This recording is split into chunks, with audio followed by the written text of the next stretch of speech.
Hello, my name is Fred Brees. Today we're going to talk about the operation of a synthesizer. First thing we're going to look at, the oscillator section and stuff. You'll notice that we have two shape controls that we can control our shape with and combine them with our control over here. We can have more or less, or we can combine the two of them together.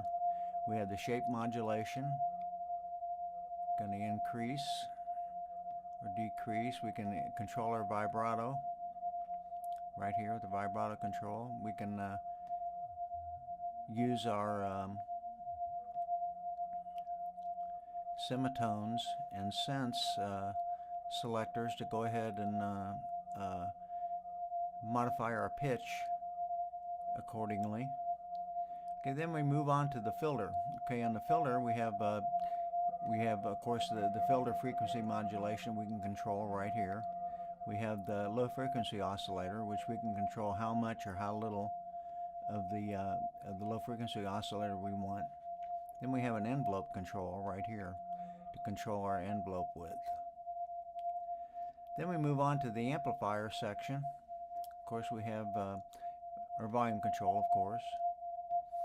And we have our sine level. We can control our sine wave control,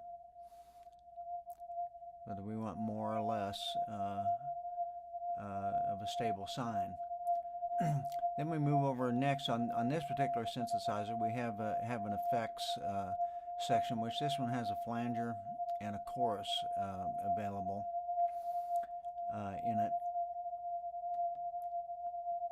There you can see it has a chorus. Okay, flanger is selected. Of course, it does the same as any flanger. You know, you got your rate and your mix and everything else. Okay, over here we have, then we move down to the bottom.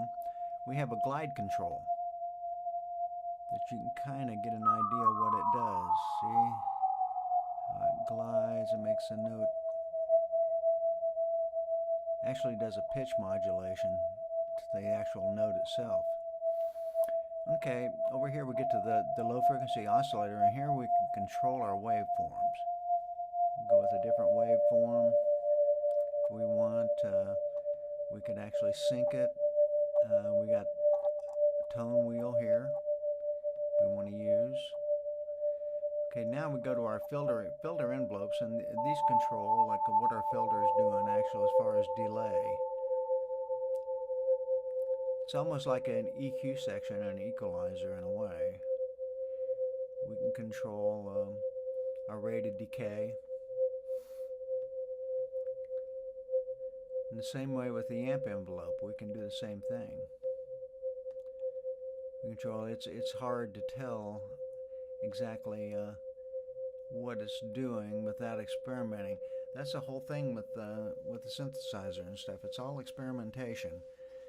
But there's the basic guidelines of what you want to look for in the synthesizer, and I recommend any settings that you come up with that you really like, be sure to save them as presets, because it's hard to get back here sometimes to the sound that you had before, thinking that you know what settings you use. But synthesizer can be just a turn of a little bit of a knob can really do a lot. Like I said, it's all experimentation. I hope you got something from this. I certainly did. Thank you very much for your time. Thanks. Bye.